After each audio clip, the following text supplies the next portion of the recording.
మేడిపండు, చంద్రబాబు గారి మాటలు మేడిపండు మాదిరిగా ఉంటాయి, చక్క తీయగా ఉంటాయి. ఇప్పుడు సంవత్సరానికి 3 పిల్లలు కానండి, మీకు ఒక్కొక్కరు 15,000 ఇస్తానంటే అది ఎంత ఫులిష్ మాట అండి. సంవత్సరం ఎంతమంది పిల్లలు కంటారు? ఒకళ్ళగా 5 ఏళ్ళు పడితే 3 కనాలి. ఆ తర్వాత గవర్నమెంట్ కూలిపోతే నువ్వు రాకపోతే ఇలా పరిస్థితి ఏంటి? ఈయన ఇంటి చుట్టూ ఎక్కుతూ కూర్చోవాలి. పోనీ అదే పని అబ్బా, ప్రజలకు కాదు, నీ ఇంట్లో లోకేష్ కనిపించు 3 50,000 వస్తాయి కదా నెలకి కదా. నువ్వు చేయలేవు, పక్కన చేయమంటావు. నువ్వు ఒక్కడు ఎందుకు కన్నావు అంటే ఓట్ బ్యాంకులు పెంచుకోవడానికి ముందుగానే బీజాలు వేసుకోమంటావా? కాబట్టి చంద్రబాబుకి పూర్తి స్థాయిలో మైండ్ అనేటువంటిది ఎక్కడ మెమరీ చిప్ దానికి దెబ్బతినదు కొద్దిగా. ఓకే, ఏం మాట్లాడుతున్నాడో ఏం చెయ్యాలో కనీసం తన అభ్యర్థుల పేర్లు కూడా ఏంటో కూడా కొంచెం మర్చిపోతున్నారు ఈ మధ్య, చదివేటప్పుడు కానీ చెప్పేటప్పుడు కానీ. అంటే దీనికి పురాణంలో ఒక చిన్న సంఘటన ఉంది. తల్లి గర్భంలో 9 మాసాల బిడ్డ కడుపులో ఉంటాడు, తలకిందులుగా ఉంటాడు. సమయాన్ని బట్టి అతను రెడీ అవుతుంటాడు అనమాట. తల్లి గర్భంలోంచి వచ్చిన తర్వాత 27 రోజుల పాటు ఆ పిల్లవాడి కంటికి, ఆ పసిగుడ్డు కంటికి అందరూ తలకిందులుగా కనబడతారు. ఓకే, అర్థమైందా? 27 రోజుల పాటు బయటకు వచ్చిన బిడ్డ కంటి కనుగుడ్లకి ప్రతి ఒక్కళ్ళు తలకిందులు కాళ్ళు పైకి ఉంటాయి. ఎందుకని 9 months అదే యోగాలో ఉండొచ్చాడు కాబట్టి. ఇప్పుడు ఆ 27వ రోజు తర్వాత ఆ పిల్లవాడికి సంస్కారాలు చేసి పేరు పెడతారు. అక్కడి నుంచి అతనిలో బ్రెయిన్లో మార్పు వస్తుంటుంది. అట్టా చంద్రబాబు నాయుడు గారిది 72 ఏళ్ల వయసు వచ్చింది, అంటే అంకే తిరగబడింది. అందువల్ల ఏమవుతుందంటే అన్నీ వ్యతిరేకం కనపడతాయి అన్నమాట. ఓకే, అన్నీ వ్యతిరేకమే.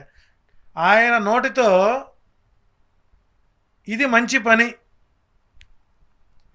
నిజంగా కనుక మరి చంద్రబాబు గారి పొలిటికల్ సలహాదారు ఎవరో కానీ ఏం చెప్పాలంటే, రైట్, జగన్మోహన్ రెడ్డి అమ్మఒడి పథకం చాలా బాగా చేశాడు, నేను దాన్ని గౌరవిస్తున్నాను, నేను వస్తే దాన్ని మరికొంత పెంచే ప్రయత్నం చేస్తాను.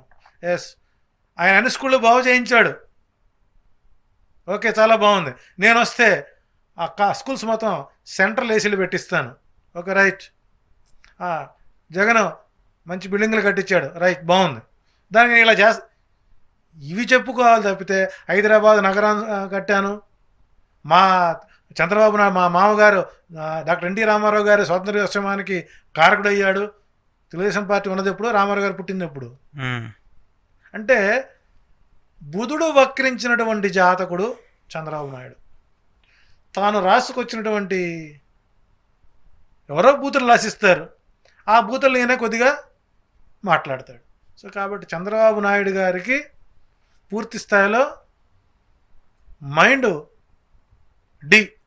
ఓకే అయిపోయింది. ఇంకా లాస్ట్ స్టేజ్లో ఎక్కడో ఛార్జింగ్ కూడా పరిస్థితి వస్తుంది. సరే, ఇప్పుడు మీ వ్యూలో మీరు చెప్తున్నట్టు ఖచ్చితంగా మళ్ళీ జగన్మోహన్ రెడ్డి అధికారంలో జగన్మోహన్ రెడ్డి 98 సీట్ల నుంచి 112 సీట్ల మధ్యలో పూర్తి స్థాయిలో గవర్నమెంట్ ఫామ్ చేస్తున్నారు. జూన్ 6వ తారీఖు.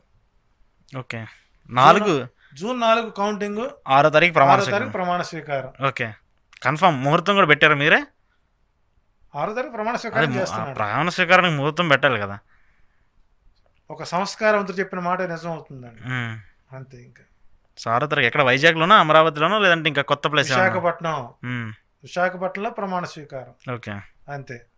చూద్దాం, ఈ వీడియోని ఇట్లా ఫిక్స్ చేసి పెడతాను, మీరు జాగ్రత్తగా పెట్టండి.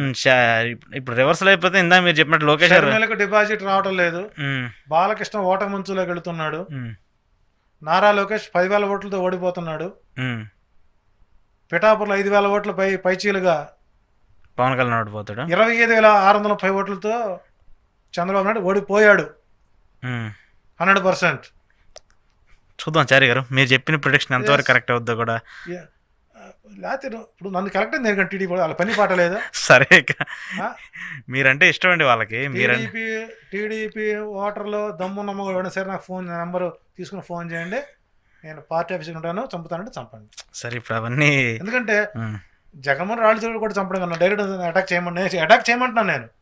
నాకు ఏదైనా జరిగితే నారా లోకేష్, చంద్రబాబు నాయుడు బాధ్యత వహించాల్సి వస్తుంది. చూద్దాం. థ్యాంక్ యూ చారి గారు, ఇది ఈరోజు చారీ గారితో ఎక్స్క్లూజివ్ పాడ్కాస్ట్ ఇంటర్వ్యూ. చూస్తూనే ఉండండి ఈహా టీవీ.